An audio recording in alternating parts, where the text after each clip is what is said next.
All right. Good morning, everybody, or good afternoon, good evening, depending on where in the world you are and what day you're watching this. But welcome to American Graveyard Podcast Live with Red or Green Books. I'm your host, Marissa Prada, joined by my esteemed colleagues, Angie Williams, Blitz the Poet, and Rick Spisak. Today is Saturday, August 1st, 2026. And our topic is All Roads Lead to Rage. We're going to go real quick before we get into the topic today. I'm going to go ahead and read our mission statement and disclaimer, get all of the commercial stuff out the way, and we will go ahead and start our discussion today. Our mission at American Graveyard Podcast Live, we are an international collection of artists who come together in a unified global call for an end to gun violence. Each month, we will cover a different topic centered around gun violence. The podcast is composed of facts, opinions, personal stories, local and global news and events, historical information, and other such matters. We will discuss where information was obtained and do our best to ensure citations are from reputable and true sources. This is a free speech, not a hate speech zone. The disclaimer today: this podcast will discuss topics that may be graphic in nature and are unacceptable for some audiences, especially children. The discussions may include firsthand accounts, videos, audios, photographs, articles centered around gun violence. The opinions and viewpoints expressed during the show are not necessarily the opinions and viewpoints of every host, guest host, special guest, red or green book, so the word is right. Viewer listener discretion is advised. All right, so let's get into this today. If you are interested in purchasing your copy of the Literary Anthology Volume 1, it is available on our website, $25. We have a full color art book as well that is available for $20. You can purchase both for $40 on our website, redorgreenbooks.com, red READ. If you would like to sponsor a senator, you can do so for $15. We will send a U.S. state senator of your choice a copy of this book. Volume 2 will be out later this year. Very excited. It is a 200-page anthology. I think it's the best one that we put out, and the cover is striking. So keep your eyes and ears to the ground for the release on that. All right, so today's topic is All Roads Lead to Rage. Last month, we did America the Beautiful, Violence Starts at the Top. And I kid you not, just as soon as we got done with the podcast last month, there was already some sort of mass shooting, some sort of serious gun violence in the United States. It does not cease to amaze me. But I believe from last podcast to this podcast has been the most gun violence that I have ever seen between two podcasts. So I'm just going to itemize them and read down them. We're not going to go into them today. I really want to focus on a case that happened here in New Mexico that is near and dear to all New Mexicans' hearts. If you have a heart, then you care about this case. Of course, it's a shooting death of 4-year-old Lily Garcia that happened here, and that was a road rage incident. And so we're going to be talking about that because I believe it's important to continue talking about cases even 10 years later. And so that is specifically why I created this topic today. All right. So the gun violence that has happened since last podcast. So Clovis teens shot at apartment complex. 8 people shot on 4th of July, including 4 children on Coney Island. When children are dying from gun violence, again, in mass shootings, I always say, when is enough? How many dead people do we have to have before the country is upset enough, affected enough, and cares enough to make change? Certainly, a lot of children have died in the last 30 days from gun violence. Here's another one. Ohio police officer fatally shot responding to 911 calls. Suspect and 2 others also dead. The family of 14-year-old Michael Lamont is preparing to file a wrongful death lawsuit after he was shot and killed inside a University of New Mexico dormitory. Las Cruces jury has found Gustavo Dominguez guilty on 3 counts of first-degree murder. Depraved mind. He was the last defendant to be tried for the 2025 Young Park mass shooting. That's what happened down in southern New Mexico. Oakland city worker fatally shot while walking dog. And this was, in California, you're out walking your dog, you're fatally shot. I mean, come on. Crime Stoppers releases photo of suspect in an Albuquerque hotel shooting. Man dies of apparent overdose days after being shot in downtown Albuquerque. I have a little more information now that's come to light in the last 30 days. Here's another one. 2 people were killed, 6 others were injured when a pair of gunmen opened fire at a festival celebrating Latino culture in Toronto, right? So this was, I believe, Toronto's worst mass shooting of gun violence. So 2 killed, 6 injured. Let's see. I have a bunch of. Okay, this one was absolutely breathtaking and blew my mind. I don't know if it affected anyone else the way it affected me. 7 family members shot, 5 killed in southern Illinois. 2 teen suspects are in custody. So this girl and her boyfriend, they go and kill the whole family, or try to kill the whole family, but the mother lived. It's absolutely devastating how you can be a mother. Bliss, you don't have a shirt on, bro. Just saying. And we're on this podcast. So you just, you do, but, just saying. All right. So yes, the fact that 2 teenagers can walk into a residence or an event and just open fire on their entire family. We're talking grandmothers, mothers, cousins, brothers, sisters. Like it was absolutely devastating, the entire family. There's another ICE agent involved in a fatal shooting in Maine. So that, for those who are up in Maine, I know that there's a lot of things happening with their constituents who are running for office right now.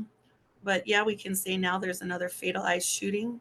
Here's another one that was absolutely blew my mind. 4-year-old shoots and kills 2-year-old cousin with gun left unsecured in the car.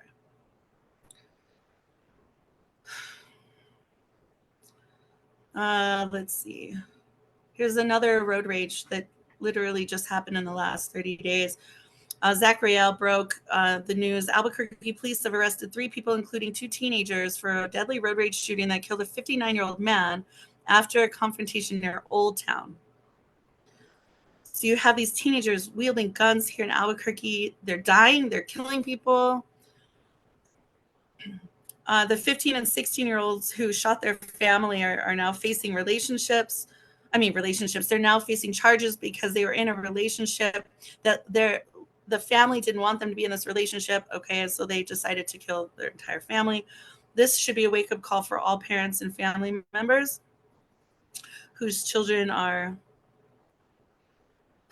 perhaps dangerous. We don't like to think our children would do something like that, but seriously, sometimes we need to really consider the fact that it can happen. All right, here we go. We're continuing with that. There's a lot there. Deputies respond to reports of multiple people shot inside a Texas Kroger. I know Blitz is from Texas, right? So you go to the grocery store, you don't expect to get killed, but these days, it has to be something that we have to consider as possibly being part of our reality anymore when we go somewhere. Here we go. Girl, 16, fatally shot in the head, abandoned inside of the home. 3 juveniles were arrested. This happened on July 16th. And this was in rural Missouri. Danish police officer and 2 others shot at an industrial fire scene, right? So even in Denmark, we're beginning to see gun violence emerging. Denmark and Canada. Here's another one. Horrific. A 15-year-old girl and her 16-year-old boy. Oh, wait, no, that's the same one. See, sometimes we follow up because we have, as the 30 days unfolds before we get here, there's a lot of things that happen. The shooting where the 2 teenagers shot their whole family, they cut off the grandmother's thumb. So you got to consider the fact that it's not just a gun violence thing. There's something much more deep and heinous at work there. Here's another one. Violent ambush on Florida deputies. NBC Nightly News broke that story. Violent shootout between Florida deputies and a gunman. If you didn't see this, it was absolutely bonkers. Here's another one. Mother, boyfriend arrested after 2-year-old found a gun hidden in a couch and fatally shot himself. So these children, I mean, they're finding these guns, they're accidentally discharging them, killing themselves or other people. I mean, we're talking 2, 3, 4 year old. These are babies, right? These are not toys. Guns need to be protected and stored apart from the ammunition and under lock and key if you're a responsible gun owner. Okay. Um, the mother and the boyfriend are arrested, of course, after the toddler shot and killed himself. Suspect opens fire at a Palmdale pool party, leaving 2 juveniles and 1 adult injured before fleeing. Another one, 10-year-old faces murder charges in a baby girl's shooting death. St. Louis, a 7-month-old girl was killed following a shooting in St. Louis, according to police. This was June 29th. But of course, I think the story broke since the last podcast. When police arrived, they found a 7-month-old baby girl with a gunshot wound. She was rushed to the hospital where she died. Now police say a 10-year-old boy is charged with first-degree murder. More American service members are killed in the Iranian attacks and in the war in Iran. It was said to be over in 6 weeks. It is now over 6 months. Here's another one. 10 critically hurt, including suspect in downtown Tucson mass shooting. 10 people were hurt in a mass shooting stopped by police in downtown Tucson. This was July 19th. There's a whole lot in that story. 4 children shot in Bronzeville. 4 kids ages ranging 12 to 14 were shot Saturday in Chicago. This was in June. All right, are we moving into the? Oh God, there's more.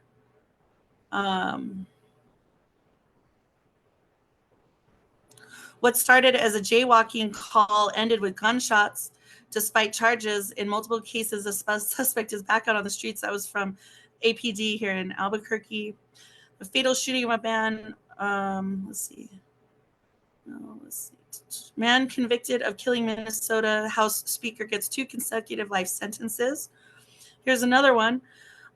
New video shows a Las Vegas man with AR-15 shooting up his neighborhood. He's in the middle of the street, only wearing shorts with an AR-15, just firing at random into the houses in the neighborhood. Y'all, I can't even make this up. Another one local, a shooting involving federal agents in Albuquerque is under investigation by New Mexico State Police.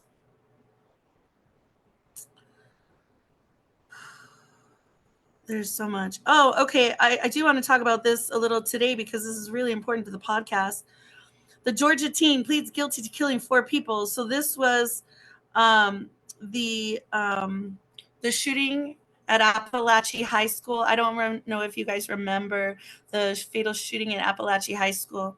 The dad gave the boy the assault rifle, and he took it into the school where he fatally shot, I believe, a teacher and a classmate. Anyways, so he decided to plead guilty to avoid the death penalty. And they also charged the father. And the father was found guilty because the father knew the warning signs for his son's mental health and continued to embrace his son having a firearm, bought the gun for him.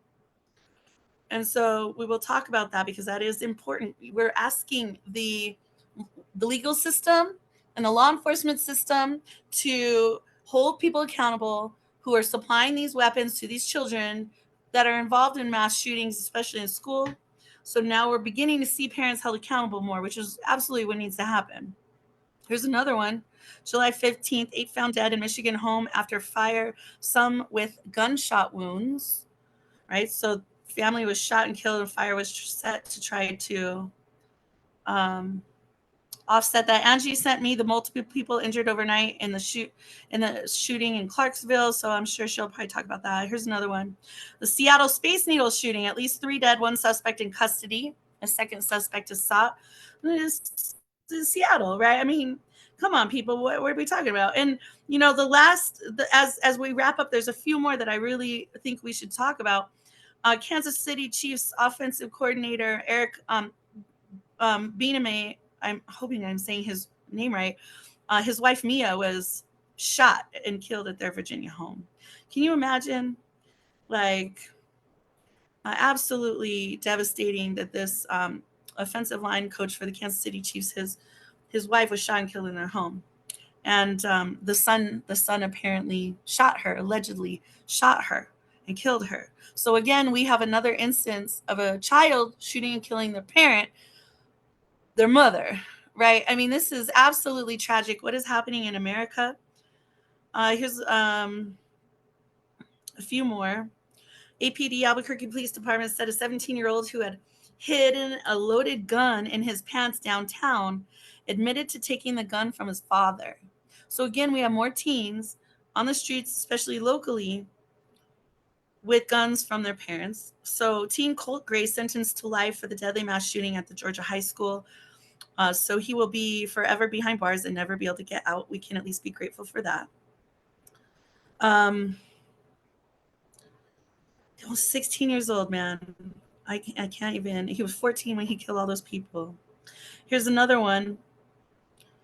Religious leaders unite after gun pulled during an argument at an Albuquerque Catholic church. Death of a woman shot by um, Mundelein police ruled homicide by coroner's jury. So here's another um, death by police that's now ruled a homicide. A few more.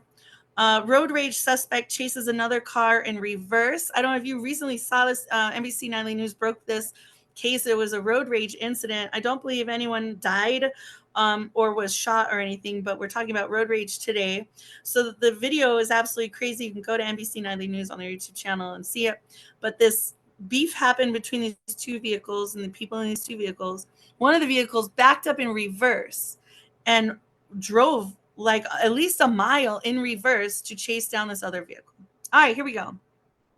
The father who gave the gun to the Georgia school shooter, it says they killed 2 students and 2 teachers at Appalachian High School in Georgia, was sentenced Thursday to 15 years in prison. Is 15 years in prison enough for this father? Another shooting in downtown leaves people dead. Here in New Mexico, the park shooter was sentenced to 3 life terms, a total of 90 years in prison. He was sentenced July 31st. All right, that's all. That's what I got in the last 30 days. I know that's long-winded, but y'all, it's important that we bring these stories to the forefront because so much has happened this month. If we don't talk about it, it doesn't get documented on this podcast. It doesn't get the attention that it deserves. And we can't go back and say, oh, yeah, I remember when we talked about um, the Appalachia High School shooting and the father getting sentenced. All right, so let's get into the podcast today. Uh, I really want to talk about the Lily Garcia road rage shooting. That's pretty much all I'm going to talk about today. You know what? I'm so burnt out on all this other crap that's happening in the world and the all the different wars and the conflicts that we are in. To our elbows deep into these conflicts around the world that are also killing Americans and costing Americans lives. I This think is we can. clearly the way to get a Nobel Peace Prize, right? If anyone watches the podcast or listens to it, that would be an amazing feat, wouldn't it? But we're not going anywhere, right? And I think that that's a powerful message. I'm going to go ahead and open with this. The family talking. This was right after Lily was shot and killed. So, to my understanding, these 2 vehicles on the freeway, on the interstate, got in some sort of beef. The adults driving the vehicles got into some sort of upsetness, altercationness, and one truck fired his gun from his truck into the other truck blindly. And the bullet shot into the back seat of the truck and struck 4-year-old Lily Garcia and killed her. Yeah, it's hard enough getting through this life, hoping that your children get home safely on the road in general without thinking that they're going to be shot and killed while driving home. So I want these to soak in. I want her cries and the upsetness of this family to soak into you, because we're still experiencing road rage today. We're still experiencing gun violence today. There are no laws that have changed. Well, that's not necessarily true. I believe there was some sort of, I've got to go and look, and I'll probably do that while I'm on this podcast. But I believe there was some legislation that was introduced on behalf of Lily Garcia's death and life and death. And I'll look into that as we go through the podcast today. But the mom says, we're not going away. We're not going anywhere. I'm going to be here, because she wants to pursue change. And I'm saying, on the behalf of this podcast, we're not going anywhere. We're going to continue to talk about gun violence. I hope my esteemed guests and colleagues continue to join me as long as they can, as much as they want to, and others come and join as well in the fight. So here we go. This is a YouTube video. Of course, I like to get things from YouTube because it's wildly accessible and free to watch or read or discover online. This was 10 years ago. And this is from KOAT 7, which is an affiliate here in Albuquerque. And it doesn't have, let me look. It doesn't have the specific date because it was so long ago. It just says, oh, there it is. It did pop up for me. October 22nd, 2015. All right, so we're coming up now on the 11th anniversary of this very emotional case. And I'm going to go ahead and share screen real quick, give my technology a moment.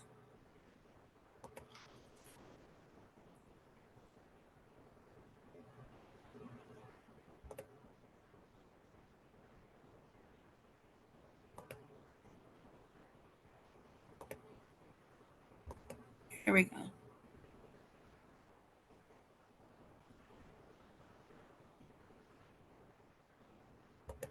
Come on. The internet seems very slow today.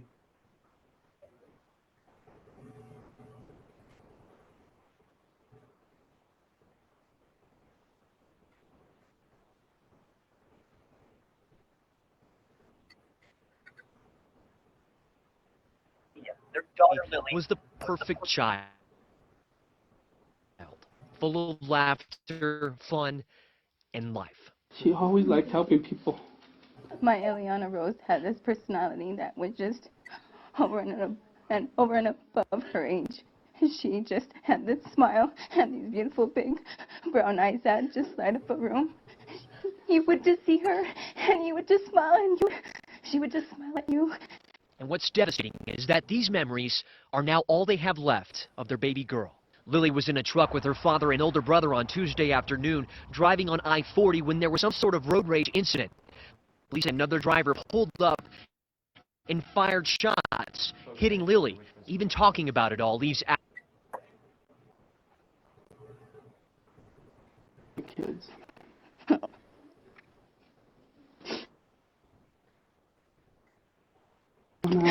Loved ones have wrapped their arms around Alan and Veronica. Their pain, their suffering is or can even comprehend. Words cannot even begin to explain. My heart is broken into a million pieces. I wouldn't want anybody in these shoes.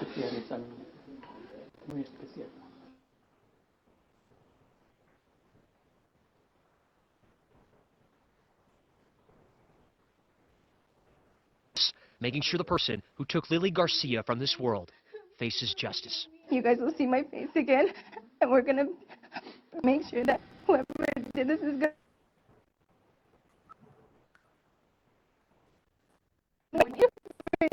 Isn't going away.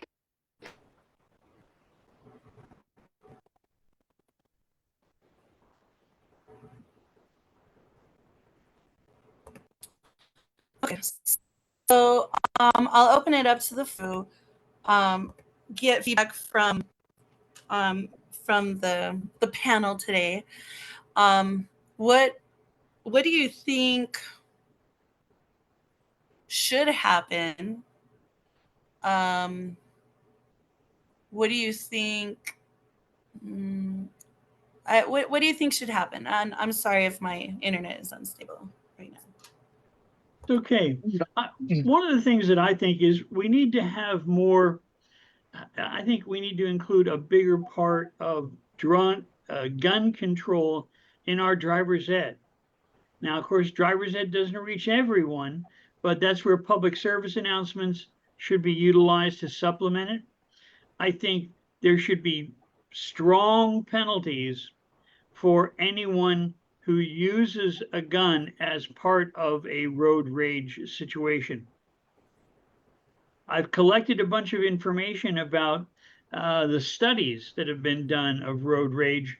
It mentions that 96% of drivers surveyed in 2025, 96% have witnessed road rage. Yeah. 50% of drivers who've experienced aggressive behavior on the road have admitted to responding with aggressive behavior.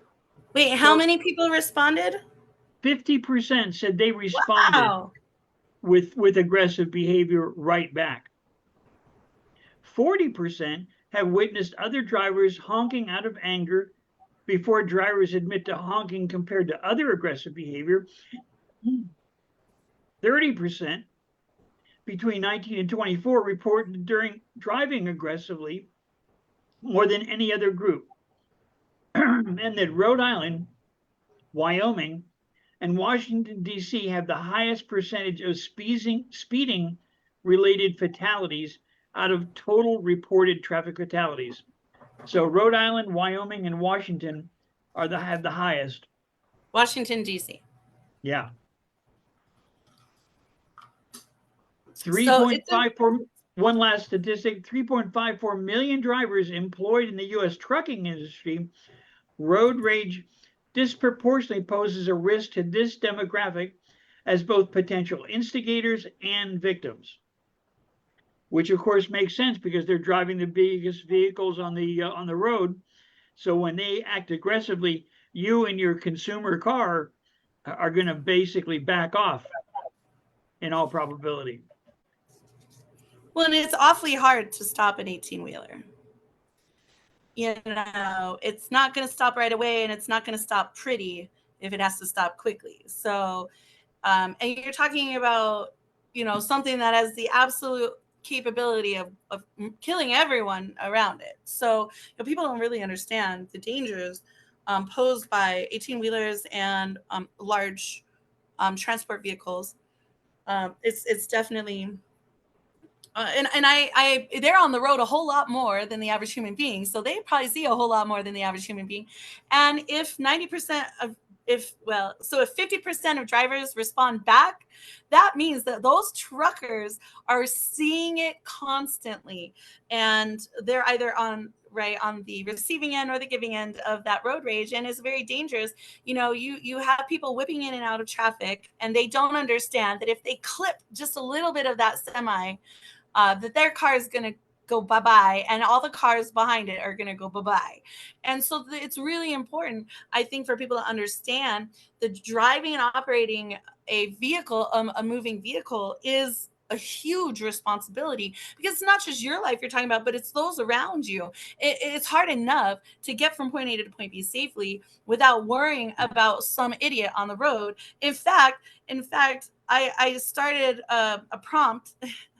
I started a prompt yesterday, not yesterday, day before, yesterday, because I was thinking about this, right?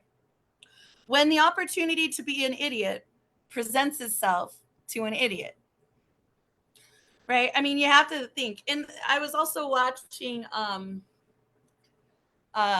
this I want to say it was a clip from couples therapy, but it was definitely some sort of therapist online. I was watching their discussion about narcissism, and they said that one of the biggest red flags for if someone is safe to have in your life, especially in a relationship, is whether or not they drive aggressively. And if they don't, or if they wind up becoming enraged or have a lot of road rage while they're driving, that is a very big red flag for a narcissist, and that they are willing to endanger you, them, and everyone else by operating a moving vehicle in such a way. And so, we're talking about, and that leads into how did these two grown adults get into this situation, right? Angie, so I did find something, some legislation in the fallout of this, but I'm not going to read it until the end because I want you to, I want everyone to know what happened in this case before I get to the legislation. But Angie, would you like to chime in? Well, the main thing that I would say is that we can't expect our kids to know right from wrong when our adults are acting more like kids than the kids. And 16 Say that years, louder for no, the people in the back. and 16 years, if you're going to do dead ain't but dead, I don't care how you do it, dead ain't but dead. If you're going to sentence a 15-year-old for shooting 100 years, then you need to do an adult the same way, 100 years. I don't think it's fair across the board. You can't say, oh, this was manslaughter or this was premeditated. It doesn't work. Dead ain't but dead.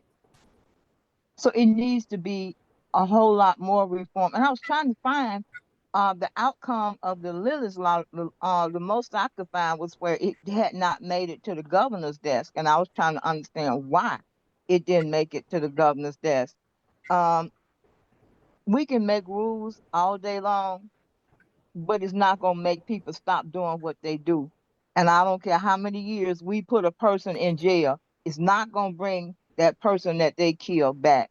So it has to be a better way. That's all I have.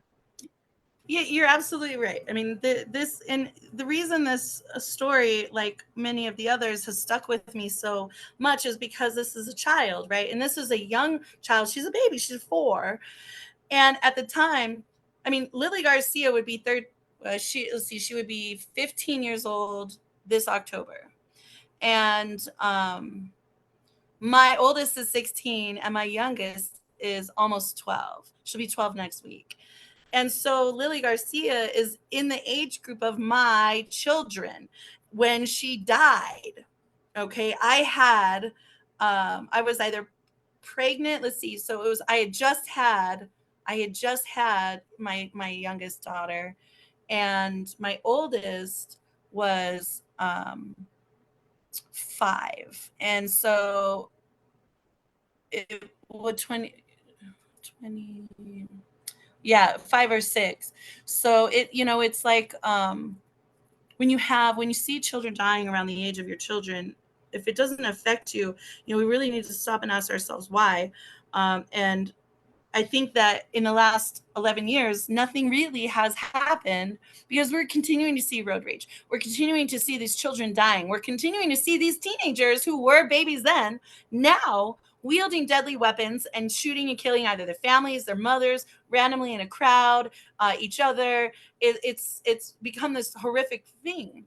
Whereas these children, they were little when Lily died, and now they're teenagers, either serving life sentences or in jail or dead from killing each other. So nothing has been happening over the last 11 years. I know this podcast is relatively new in the big scheme of things, but the gun violence and babies filling the Full Metal Jacket is not new. So my question goes out to everyone: when is enough enough? How many dead children do we need to have before legislation gets passed, before gun control happens, before parents are held accountable?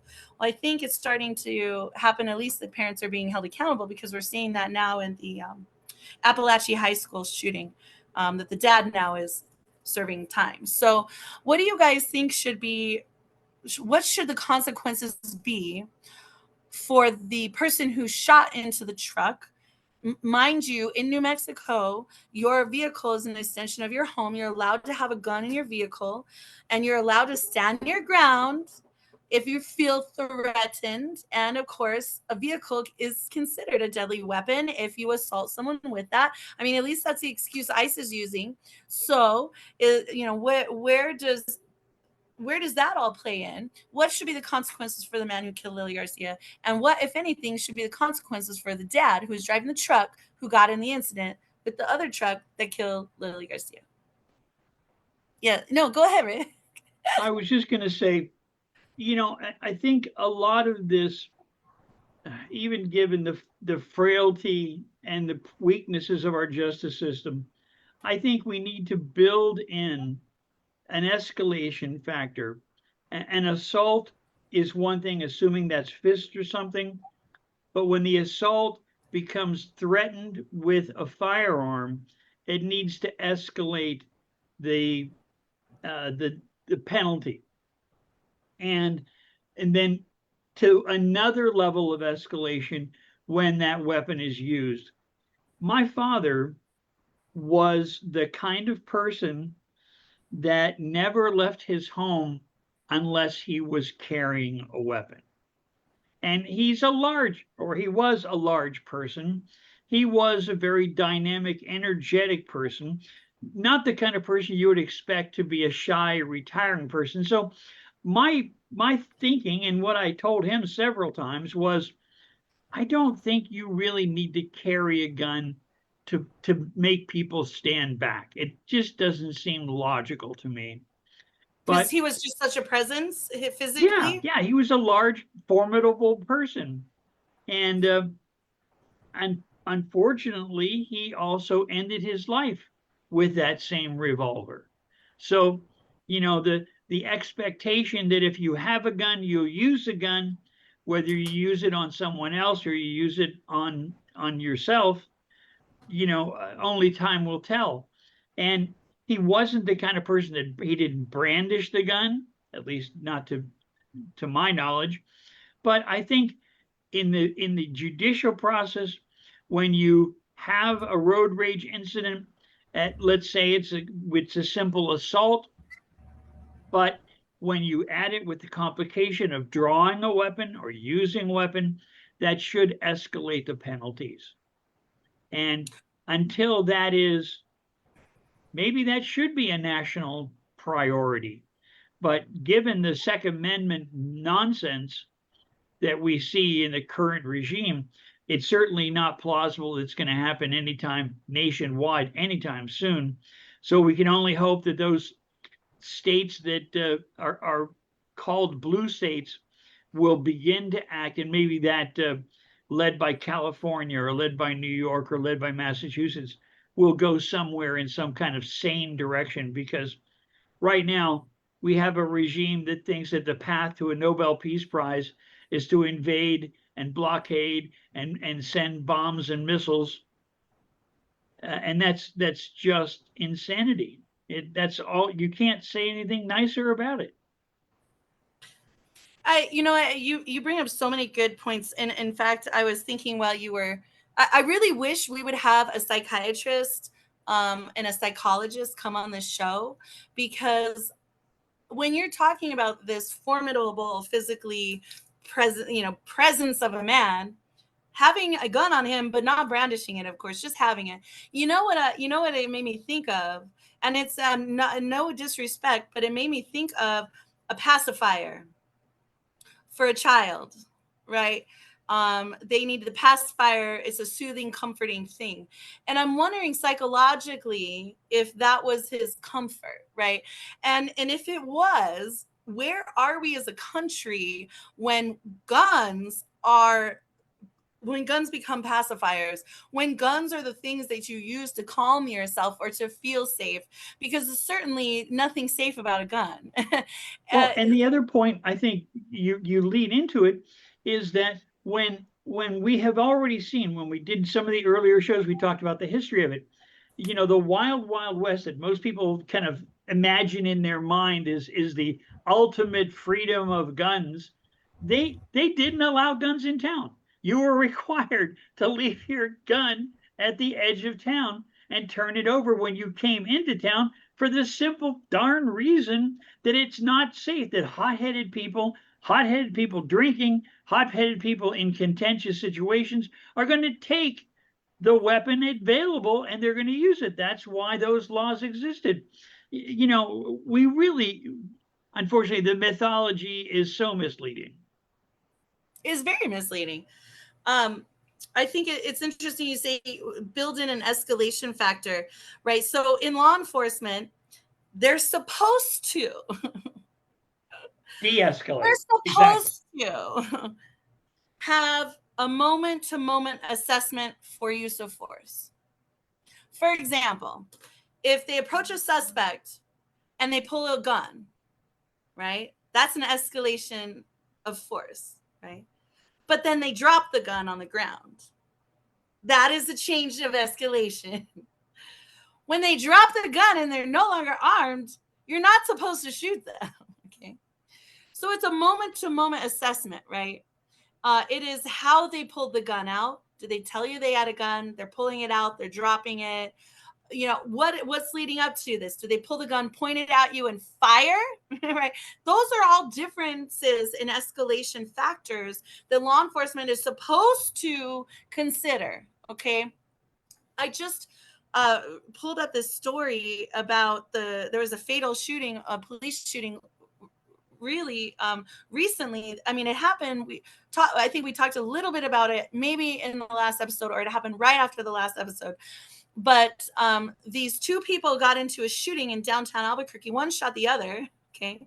Police shot the other guy. One guy died.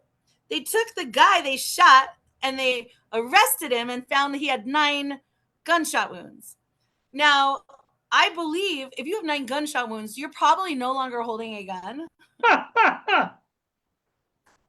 You know what I'm saying? So I wasn't there. I can't speak. I'm not a law enforcement officer. I'm not trained by law enforcement off the whatever, but I would have to think that if you're shot 9 times by police, the last thing you're doing is holding a gun. You're probably laying on the ground in pain and agony, bleeding. And the fact that they arrested and they put handcuffs on him before administering aid blew my mind. Okay. Like if this guy's got 9 bullet holes in his body and he's still alive, the blood is pumping out and he's probably screaming and writhing in pain. And he's probably not shooting at you anymore.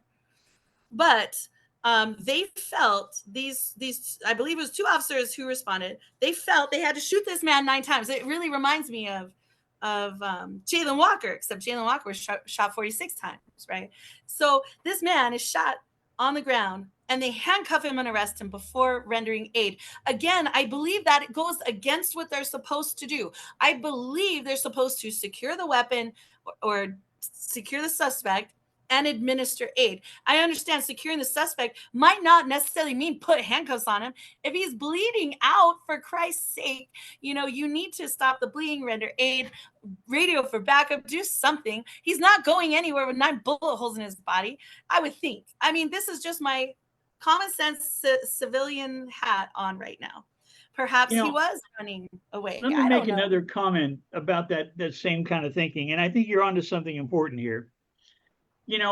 We used to pejoratively talk about, let's say, South America or Central America or Africa and say, well, you would see life is cheap there as a means of explaining away casual murder. But right. I'm afraid that same thinking has taken place here. That life has been viewed as disposable. No, it has. And I think a lot of it comes from the fact that we are used to seeing a lot of gun violence in communities of color and also indigenous communities and also in low income communities. And we know through white privilege, recognizing the hue on the screen right now, we're recognizing the privilege in this moment of where we come from and what has happened in the history of our country. And so when you're used to, as a country, being able to lessen the importance of a human being, right? when you're only so much of a human being and you're able to admonish or diminish the value of that person, and they're not, they're not as much of a human being as, say, this community, or they don't have as much money as this community, so they're not as important as this community, or, oh, they're all going to just kill themselves. Let's let them kill themselves. That's what I hear a lot from the white America, right? So when you're dealing with the constant thought processes of demoralizing the importance of human life and devaluing human beings, then it's easy to say, oh, well, we'll just let them kill themselves. Oh, he looks like a criminal. Oh, it's another Black Death. Oh, it's another, it's just more brown people died, right? This is the monologue in the supremacy of white America, and this very dangerous dialogue. And I'm sure there's so much happening underground and on the dark web that none of us even really know and understand. But when you live and thrive and love in communities of color, and in communities that are more rural, and communities that are more poor, desperate, you understand a little more of the struggle, and you have such a fury for change because you're just sick and tired of the injustice. Anyway, so that's like a total other tangent, but that's why I think people are complacent with the deaths, right? It's only now that we're seeing a spike in political violence that now the Supreme Court went to Congress and asked for more money for protection. Y'all, like, if the Supreme Court of the United States needs to be better protected, change the law. Wait, did I say that too loud? If the Supreme Court of the United States is asking Congress, begging Congress for more money, for more protection, change the law. Yeah. I was louder for those in the back who ain't listening. I think that that's the solution. I don't think more protection is the solution. I think mitigating the violence, mitigating the weapons, and helping the people who are incredibly disturbed, changing the rhetoric, changing the hate, expunging the 200 years, 400 years of outrageous systemic racism in this country.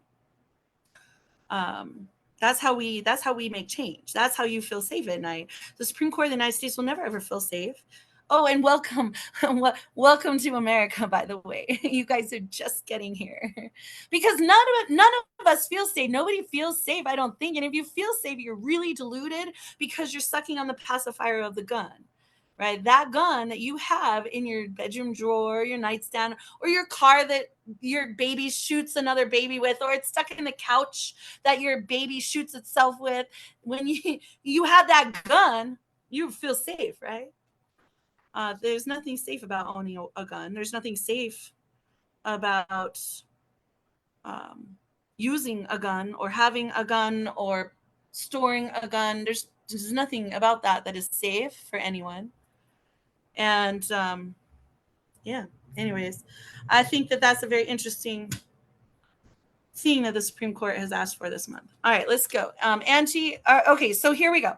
Angie, do you have anything that you wanted to say? Like, what do you think should happen in this case for both of the adults who were involved, if anything? The one that did the shooting needs more than 15 years. The one, normally, it takes two people to be in a road rage. Now, I'm not saying that. I have seen instances where the one person wasn't doing anything. They accidentally cut another person off, or they didn't realize they did it, and the other car escalates without being provoked. But when you have two sane or supposed to be sane adults and they got children in the car, both need to do time, because the guy with the key with Lily in the car, he jeopardized his children's lives. So that's child endangerment. He's supposed to do time too. I get it. He lost the child, but it's his fault he lost the child. So he needs to do time as well. That's all I got to say. And I wonder what the sentiment for that is. I feel some sort of way about that as well. Rick, it would be an interesting statistic to see if you can find this while we're doing the show today. Of the 30% who drive aggressively and the 40% who honk out of anger, what's the percentage of the inception of a road rage incident actually leads to violence, a gun, or death? I'm interested, right? If 1 in 3 people drive aggressively and 4 out of what is it?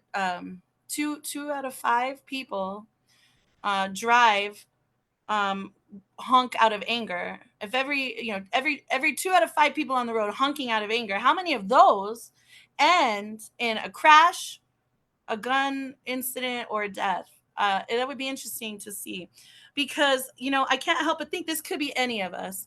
Legit, straight up, this could be any one of us who gets in an altercation on the road, and it starts out with honking or cutting off or something, right? Because every one of us has witnessed road rage. 96% of Americans have witnessed road rage. The other 4%, they're not born yet. Okay, they must be still in the womb, because They're not paying attention.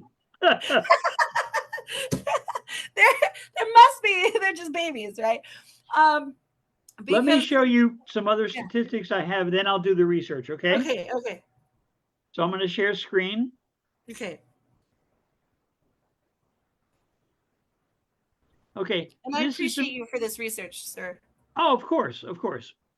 This is some information from the National Transportation Research Board. So 82% of road rage incidents are triggered by other drivers' behavior. In other words, they have an excuse.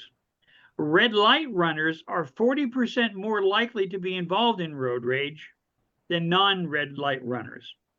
Traffic congestion increases the risk of road rage by 65%. Wow. Luckily, there's no congestion on the highways, right? 52% of road rage incidents result in physical assault. Though that's actually close to what you were asking. So 52% result in physical assault. Oh my God. 23% lead to property damage. 1 in 5 road rage incidents produces a fatality. 1 in 5. 16 to 24-year-olds are 10 times more likely to be involved in road rage incidents. Men are 6 times more likely to be the primary instigators of road rage. Yeah. Females are 2.5 times more likely to be the victims of road rage. AAA reports that 56% of road rage incidents, in 2022, okay, NHTSA. And that's the National Highway Transportation Safety Administration, I believe. Thank you so much. Estimates that 1.5 million road rages relate to crashes in 2021. That's bananas. IIHS found that 78% of road rage incidents involve drivers with less than 5 years experience. Road rage is more common in urban areas, 12 incidents per 10,000 versus rural areas, 3 incidents per 10,000 from the Transportation Research Board. High density population areas have 80% more road rage incidents from the Pew Research Center, and suburban areas have 40% fewer road rage incidents than the NHTSA. Okay, then I've got this information. The National Safety Council says that more than half the vehicles involved in fatal crashes had no driver-related factor. The top reported factors include speed, too fast or unsafe, 18%, failure to yield the right of way, 8.4%, careless driving, 7.6%, and improper lane usage, 5.2%. Okay. Road rage is a social phenomenon, involved risks for drivers and impact on road safety. Aggressive driving is one of the major causes of road rage. Hence, it's important to investigate the factors that promote both and identify and avoid aggressive driving and road rage behaviors. The study presents empirical evidence for conceptualizing road rage by exploring the relationship between aggressive driving and driver anxiety. Responses from drivers who were observed driving their cars indicate an association between the state of traffic anxiety and aggressive driving. Hostile aggressive behaviors are related to higher levels of state trait anxiety, and problem-focused coping style was more common among drivers with instrumental aggression than those with hostile aggression. And these findings contribute to our understanding of the interplay between driver coping styles and road rage, highlighting the problem, focusing coping as a strategy that can reduce the traffic accidents. Okay. In 2024, 96 witnessed an act of road rage in the last 6 months. In 2024, 116 people have been killed in road rage incidents involving guns versus 109 through the first 10 months of 2023. Wow. Okay. Total of 12,610 injuries and 218 murders have been attributed to road rage over the 7-year period in the United States. 66% of traffic fatalities are caused by aggressive driving. Road rage has been responsible for about 300 deaths in the last, holy smoke, from 2013 to 2024, so in 10 years, roughly 10 years. 30 murders annually are linked to road rage. 50% of drivers responding to careless acts of other drivers with aggressive behavior themselves. So there we go. Half of them. 94% of traffic accidents are caused by driver error. 37% of aggressive driving incidents involve a firearm. 37%. 500% increase in reported cases of road rage over the last 10 years from CNN. 500%. What's the root of aggressive driving? Aggressive driving is called road rage is dangerous and negative. Drivers engage for a variety of reasons. Often the driver's drunk, making poor decisions, suffering from mental breakdown or emotional strain, or simply just late and wants to get somewhere fast. While none of these are acceptable, road rage is too common. Yeah, this is a little small.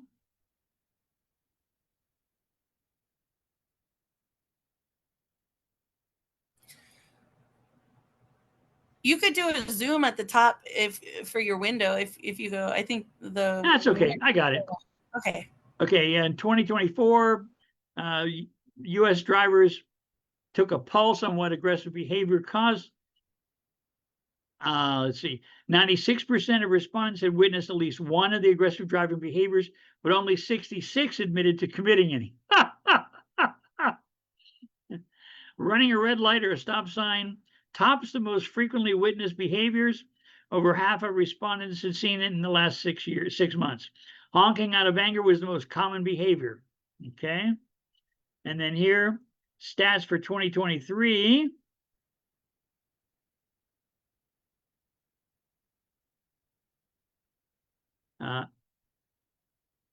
Okay, everyone has a moment of frustration while driving, whether it's due to traffic or poor decisions. The flash of anger can easily ruin the day, but for some, the anger lasts much longer than an instant and can lead to some disastrous consequences. In May of 2023, Zebra looked at driving behaviors of 2,388 Americans and identified several insights around the road rage and aggressive driving. Drivers reported the most frequent witnessed acts of aggression. 60% was from changing lanes without signaling. 31% of drivers witnessed other drivers signaling rude hand gestures during an act of road rage. Most drivers reported, 52%, that the most frustrating thing was another driver can do is cut them off. 49% of drivers use music or a podcast to calm down after getting angry while driving.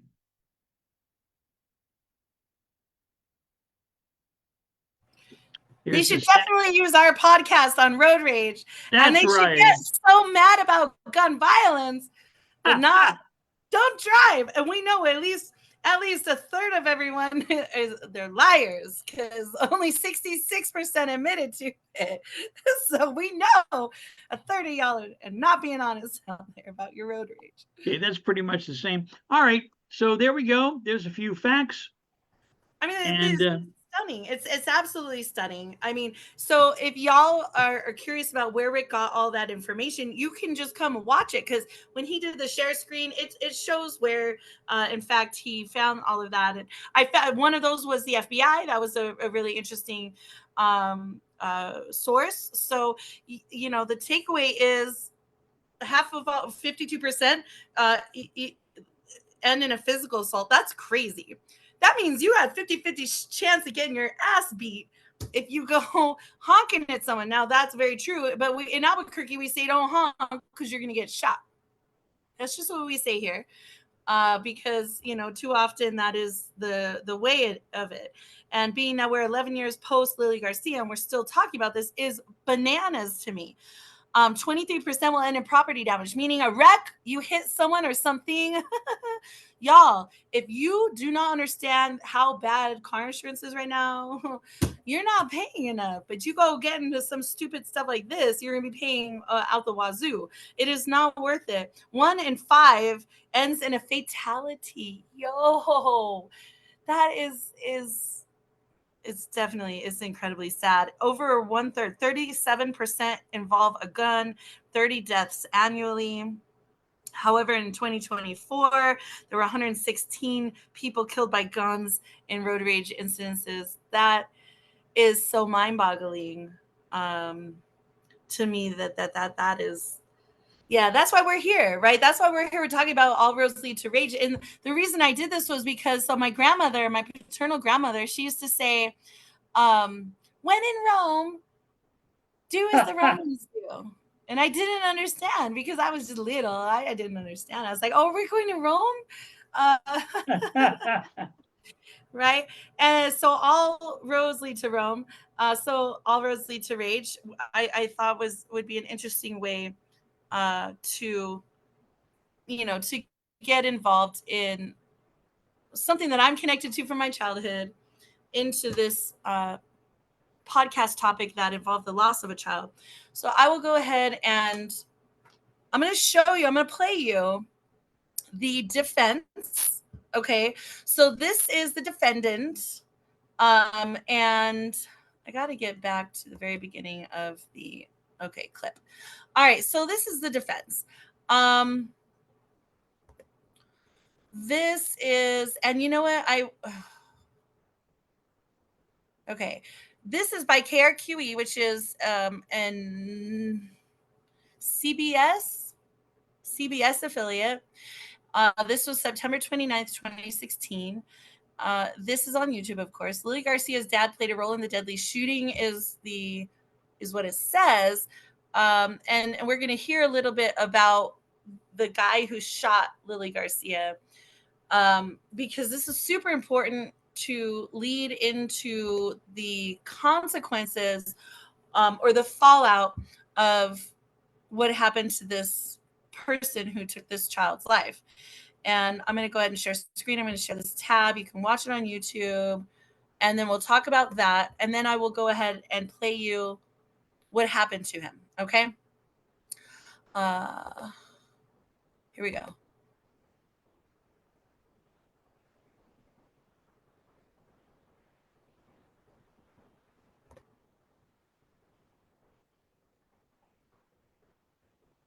The driver accused of murdering 4-year-old Lily Garcia during a fit of road rage. In his hearing today, the defense made it very clear they still want to put some of the blame for the shooting on Lily's father. Here's News 13's Marissa Lucero. I was in fear for my life. He was trying to run me off the road. That was Tony Torres being interviewed by police last October, explaining why he felt he had to open fire on a pickup truck on I-40 being driven by Lily Garcia's dad. Torres says he had no idea 4-year-old Lily and her brother were in the back seat. Lily was killed. But today a judge had to decide if the defense can use a forensic psychologist to tell the jury that Lily Garcia's dad provoked the incident, and that the average person would have pulled out a gun and started shooting just like Torres did. I'm going to grant the state's motion. Dr. Minigala will not testify. Prosecutors had argued there was no science behind the expert's opinion. The judge agreed. What's clear is the defense wants to highlight Lily's father's role in this tragedy, claiming Alan Garcia started the incident and kept engaging in it for miles, and that he keeps changing his story. Mr. Garcia has taken zero responsibility for any actions that led to his daughter's death. His statements have been completely self-serving up to this point.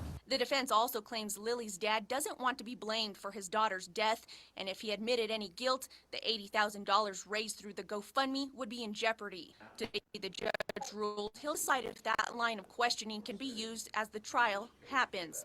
The defense also wanted access to Alan Garcia's counseling records to see if he's told the therapist that he was at fault that day. What we'd like to see is that maybe, for the first time, he's actually told the truth. The judge said no, basically calling it a fishing expedition. Marissa Lucero, KRQE, News 13. Now, authorities did get one today. The judge decided prosecutors not bring up other crimes he's accused of committing after the shooting, agreeing this case is not about proving Torres is a bad guy. It's about proving he murdered Lily Garcia. Okay, so public defenders got to do their job, right? You got to do they got to do their job, and it's super important that people get a fair trial, because if not, then they have grounds for appeals. So I'm all about those accused getting fair trials, because it means when they get convicted and sentenced that they're not going to have a grounds for appeal. So those are important things, right? And I couldn't help but just think, like, thank God I'm not a public defender, because I can't stomach it. I don't know how that guy did it. But he said the average person would have pulled out a gun and started shooting. I don't think the average person would have done that. I would like to think the average person doesn't have a gun, but we do know that 96% of drivers have witnessed road rage. So maybe the average person would get into an altercation, which makes me, again, say this could happen to any of us if 96% of people have witnessed road rage. However, only 66% admit to committing it. If you drive as long as Rick or Angie or I have driven, you've probably gotten a little mad behind the wheel. That being said, I don't think the average person will pull a gun out and start shooting. If that was the case, everyone would be dead. The average person, I don't believe, would start shooting. I think the average idiot would start shooting from a moving vehicle. And clearly that is what happened. And it is true. So we do know, and we learned from this news broadcast, that he has a criminal history, and he continued to break the law even after the shooting. So what are your guys' thoughts on the defense? Do you think, we know Angie said that the dad absolutely had to have had some role in this. There's no argument there. Absolutely. Right? If these two adult men, both in separate vehicles, probably very large egos, get into some sort of altercation with each other in the freeway, it had to be so intense. There had to have been something very personal that happened. Either that, or there was some sort of really psychological breakdown. But it caused, whatever happened, caused one human to fire blindly into the truck of another human being. And unfortunately, this 4-year-old girl was killed. So now, that's the defense, right? Let me go ahead and share with you the sentencing, and we can talk a little bit about it. Is it fair? Is it just? I don't think there's anything just about a 4-year-old being killed, because these two men, these two idiots, these two adults decided to engage in this beef. Oh man, it's already going. Hold on, let me pause this. Pause. All right, let me go back. All right. And by the way, these clips are not necessarily favoring one news outlet or another. It is just simply the ones that are pulled up that we are using today. They are local news stations, because, of course, this was a local story. This is a huge, incredible, outrageous thing the community was very uproared about. But this is from December 1st, 2026. This is, again, by the CBS affiliate KRQE, and it is titled Torres sentenced to 16 years in prison for Lily Garcia's shooting death. Let's listen in. 16 years That is how long the man who murdered 4-year-old Lily Garcia in a fit of road rage will spend in prison. He took a plea deal this morning in a packed courtroom where Lily's mother lashed out at him. News 13's Fernanda Lopez is live at District Court with more. Fernanda? Kim, tears were plentiful this morning as Tony Torres pleaded to second-degree murder for that shooting last year. I miss my daughter tremendously. The loss of a child is the hardest thing that I've had to go through. I've had to continue to be a wife and mother when wholeheartedly I just want to die. Lily's mother, Veronica, delivered an emotional statement to the court after the sentencing, saying Torres never should have been on the streets in the first place because of his criminal past. She talked about her daughter Lily as having a contagious smile and sense of humor. She also recounted that day last year when she rushed to the hospital to find her little girl had died. She had strong words for Torres, saying his son would be better off without him. I hope that once he's in prison, he has the constant fear and paranoia that we suffer on a daily basis. I hope he has to look over his shoulders every minute of every day, and I hope he doesn't feel comfortable in his own skin.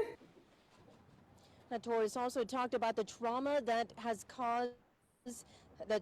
this has caused her now 8-year-old son, who was sitting next to Lily when she was shot. The judge sentenced Torres today to 15 years for the murder, plus another year for using a gun in the crime. He could serve fewer than 13 years, though, with good time. Now, in a news release, the DA's office says this plea deal ensures that justice is served and saves taxpayers the cost of a long trial. It did not say, though, if the family was consulted on this plea deal. Back to you, Kim. Okay, thanks, Fernanda. Now, coming up on News 13 at 4, we hear from Lily's father talking for the first time in court about his involvement in the road rage clash that ended with his daughter's death. All right, so I did not pull up the father his accounting, but if anyone is curious, I can totally do that. So I love the fact that the news organizations continue to use the word murdered instead of death, because she was murdered. She was absolutely slain and murdered. So he's sentenced to 16 years. Oh, okay. So he's sentenced to 16 years in prison, but he could get out in fewer than 13 years. We're ticking right now at the 10-year mark.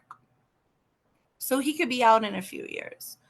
What are your guys' thoughts, feelings about the sentence, about the fact he could be out soon? Do you think it's just? Do you think he should be remanded further? What are your thoughts?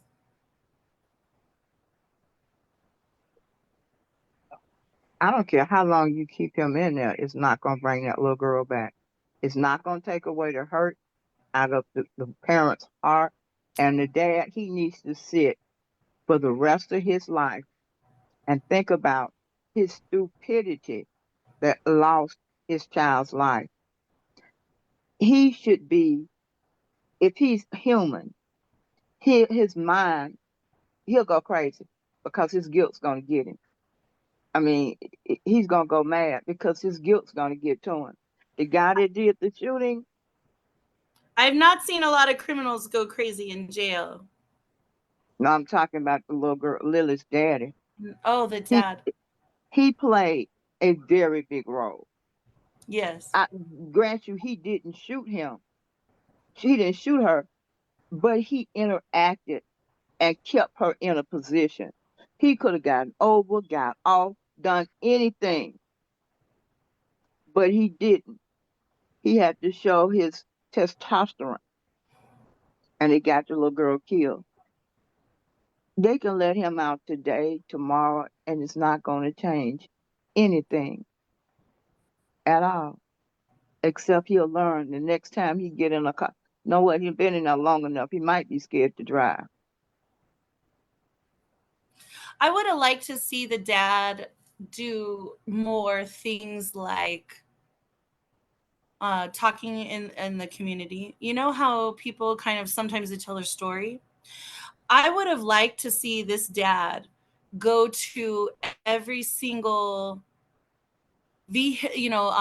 driver's ed class that was graduating and or create a video that was played in every single driver's ed in New Mexico.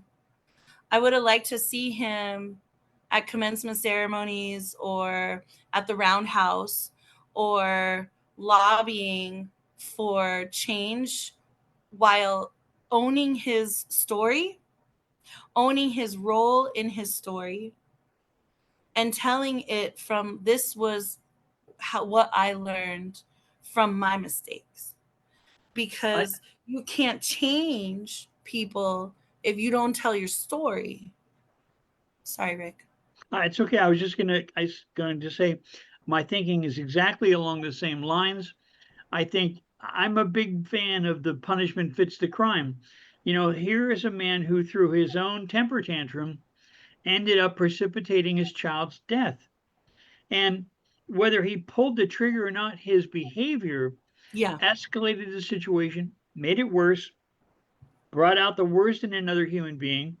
And I think there could be no punishment more severe than if he didn't have to go to schools, especially speak to seniors, kids who are about to graduate, about to go on their way, speak to colleges. I think, in my opinion, as much as I am a video and multimedia person, I think that should be done in person. Yeah, I think he needs to see people, look them in the eye, and say, because I allowed this to be escalated, because I participated in this, my child lost their life. They didn't just lose a day. It wasn't just a bad month for me. It was the end of their life, period. And I understand that they said in the package, they said that if he admits fault, they would lose the over $80,000 in the GoFundMe. So I mean, that's not nothing. Okay. I mean, I think that to do a video package is something you can mass produce and mass send out. I think that's important to do, but I absolutely agree. If this was really something that he sat with and he reflected on and something that he truly felt like needed to change, I believe he would be speaking at commencement ceremonies. I believe he would be telling his story, regardless of the $80,000 in the GoFundMe. I don't, I have sat in commencement ceremonies. I have sat in lectures and self-improvement workshops and seminars, even when I was working in finance. Like, I would sit in these financial seminars and people would tell their story, and it would be sometimes the most horrific, embarrassing, vulnerable stories that they would share because they're trying to convey a message to others, right? And I believe that if they really want change, he would own and take responsibility for the actions of that day and how they, like you said, precipitated to the death of his child. Not to say that he's not directly responsible. None of us argue with that. He's not directly responsible for the death of his child, but perhaps indirectly, definitely allow the opportunity for that. And he had not just one, but both children in the vehicle. And so as the mother, like, my heart went out to the mom. And if it were my husband, like, I don't think I could be with him anymore. Like, I don't think literally, legitimately, I could ever get up every day and not look at the man who was there and through his actions and only his actions allow the opportunity for violence to happen to my child. So, it really is very frustrating. Because I believe that there should be change. And how do we do change if people who are involved in these things are not willing to take accountability, even if they're not the direct instigator or a source of the murder or source of the violence? But I will tell you, so this is a 10-year-old, over a 10-year-old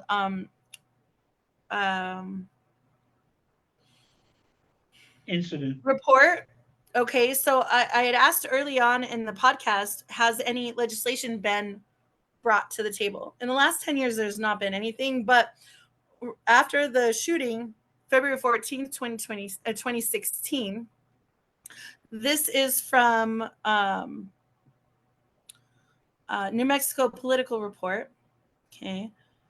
And this is I'll read the article for you. After an emotional debate, 3 strikes legislation cleared the Senate Public Affairs Committee on a 7-2 vote. Reported by Representative Paul Pacheco, Republican, Albuquerque, the bill adds a number of violent crime felonies to the state's existing 3 strikes law, which mandates life imprisonment for people who are convicted 3 times of certain felonies. The bill is known as Lily's Law, named after the 4-year-old Lily Garcia, who was shot and killed last fall during a road rage incident in Albuquerque. Lily's parents, Alan and Veronica Garcia, acted as expert witnesses for the bill. Pacheco acknowledged that penalties in his bill aren't quote unquote perfectly matched to the person who killed Lily Garcia, whose previous crimes would not fall under the current or Pacheco's expanded 3 strikes law. He wasn't sure if the bill would apply to Tony Torres, the man who killed Lily Garcia. And here's a quote from Pacheco. We named this bill Lily's Law at the request of Lily's mother. Both Pacheco and Veronica Garcia denied to the committee that politicians were using her. Veronica Garcia cited a story by New Mexico Political Report that quoted lawmakers questioning why the bill is named after Lily Garcia. And she said, there's been talk that my family has been used. Nobody is pushing me to be here. Nobody's telling me to be here. Nobody's telling me to say certain things. Senator Jerry Ortiz Pino, Democrat from Albuquerque and chairman of the committee, brought up a press conference. Veronica Garcia played a role in that, accused State Majority Leader Michael Sanchez, Democrat from Belen, of purposely holding up tough on crime bills in the Senate. Ortiz Pino, who voted against the bill, told Veronica Garcia that he remembered thinking she was being used when that press conference was held, noting that the Senate at the time hadn't heard any House bills. Ortiz Pino says, I hope your experience this year will show you that, and in brackets, the legislative process takes a while. Senator Ted Barela, a Republican from Estancia, mentioned how the bill may not be able to heal families of victims of crimes and will not be able to bring back slain victims. He says, but what about the next one? Senator Daniel Ivy Soto, Democrat from Albuquerque, voted for the bill after amending it to make sure that all 3 violent crimes were committed with the intent to cause death or great bodily harm resulting in either of those and were, quote unquote, were committed in a manner found to be violent. He stressed that they were not creating a 3 strikes law, but simply adding to an existing law. So to quote him, Ivy Soto says, so I don't need to decide today if we should have a 3 strikes bill. I only need to look at what we have today and see if the law is doing what it's intended. It goes on and on and on. O'Neill was present for and participated in some of the committee debates. He broke down while recalling a previous job where he worked directly with victims and family members of victims' crimes. But he said the bill doesn't resolve the problem it's addressing. As much as I feel your loss, I cannot support the bill, he says. It goes on and on and on. So it seems like, we tried to expand the 3 strikes bill so that people who are convicted of felonies and violent crimes, right, they have to spend their life in prison, because this essentially they're saying, like, perhaps this person who shot and killed Lily Garcia, perhaps he would still be in jail. New Mexico is notorious for having a revolving door system for criminals, right? They go in, they go out, they go in, they go out. There's not something that criminals are really held in custody, and they're not held for a duration of time, which allows them to be free on the streets and oftentimes reoffend and causing additional fatalities and trauma to families. So what do we do, right? I mean, it seems like the mom at the time was very outspoken and furious to make change, but I don't see a lot of anyone else doing anything. And I can say that because after Uvalde happened, I put out American Graveyard as a publisher. And after putting out American Graveyard, I started this podcast. And I'm only one person. I'm one person who has started a publishing house during COVID. We're about to publish our 900,000th word, thousands of hours of episodes of art and poetry and spoken word and music, hundreds and hundreds of people from around the world.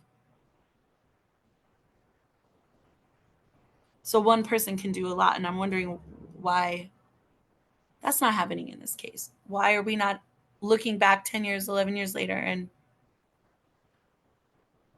revamping the need to end gun violence in New Mexico? All right. Does anyone have anything that they would like to close with or chit chat about or anything as we end All Roads Lead to Rage today? I have one little story. You're muted, Rick. Sorry.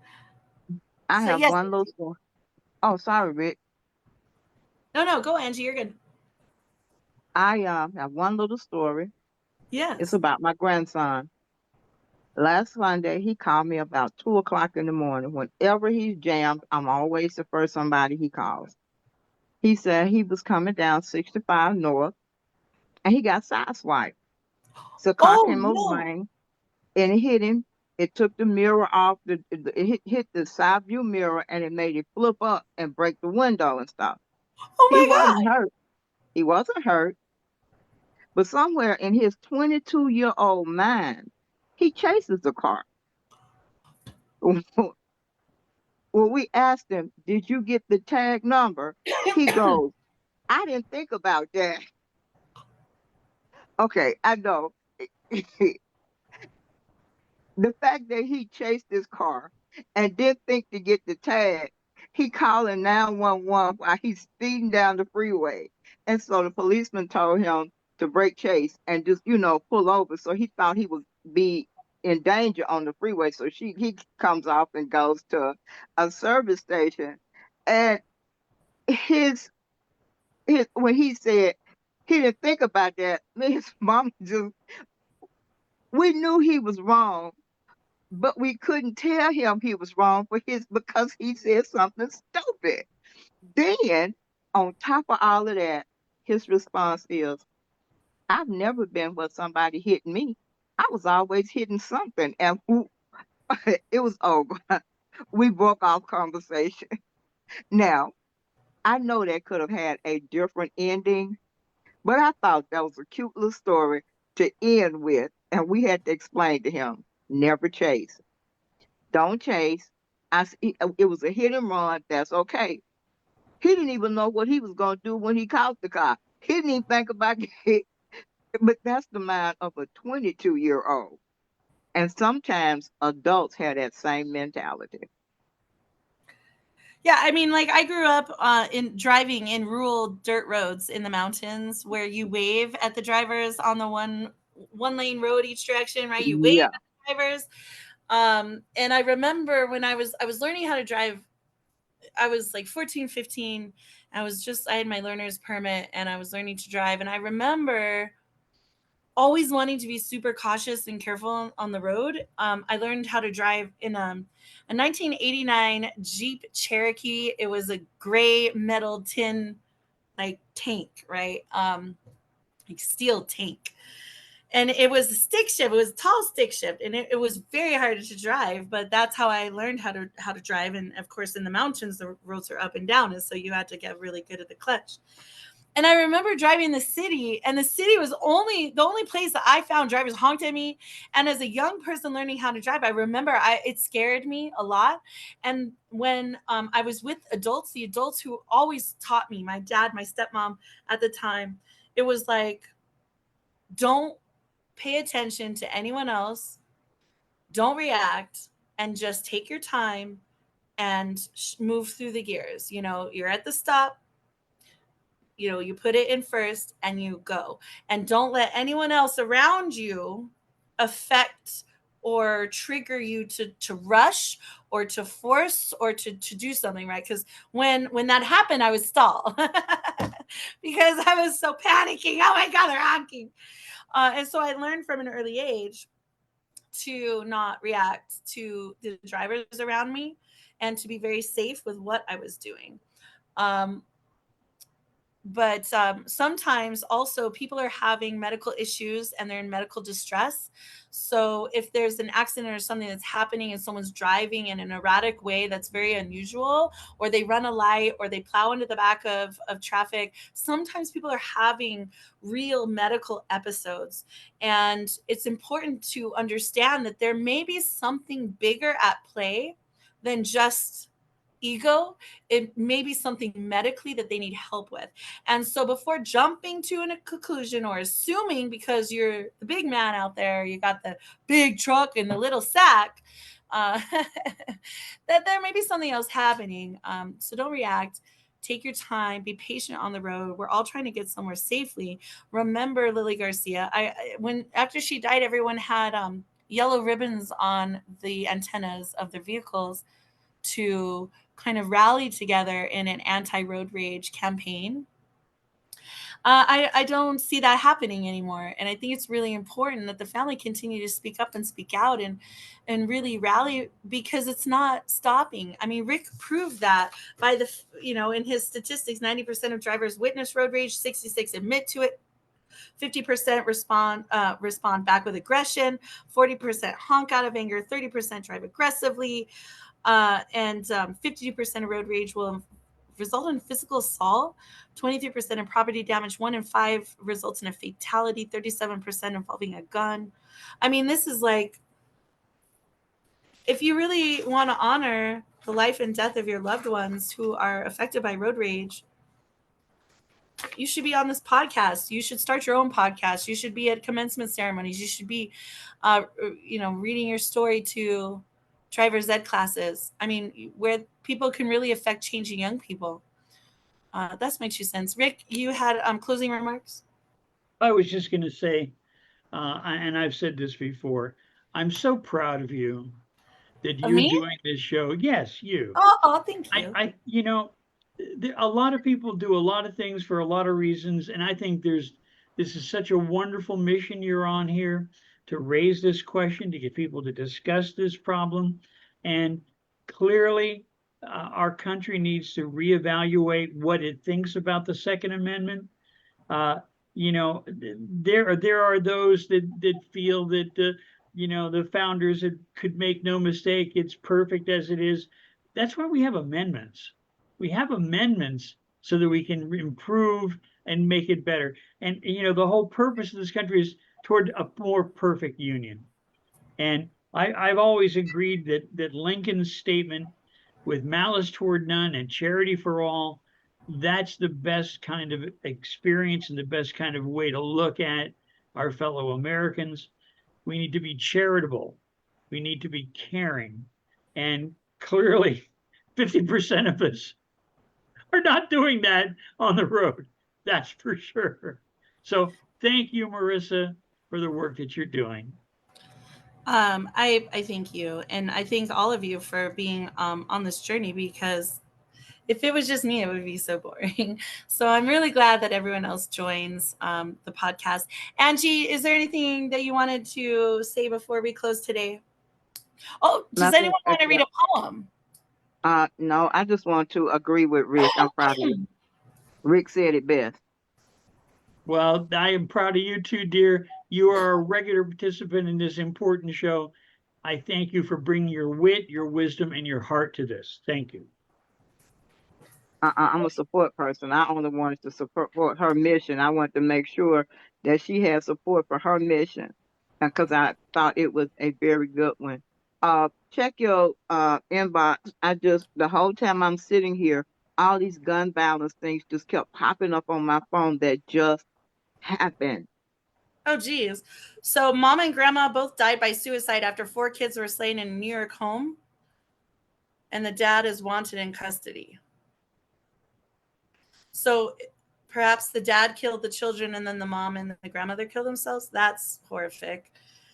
2 men were shot Friday night while walking and eating ice cream in Northwest Houston.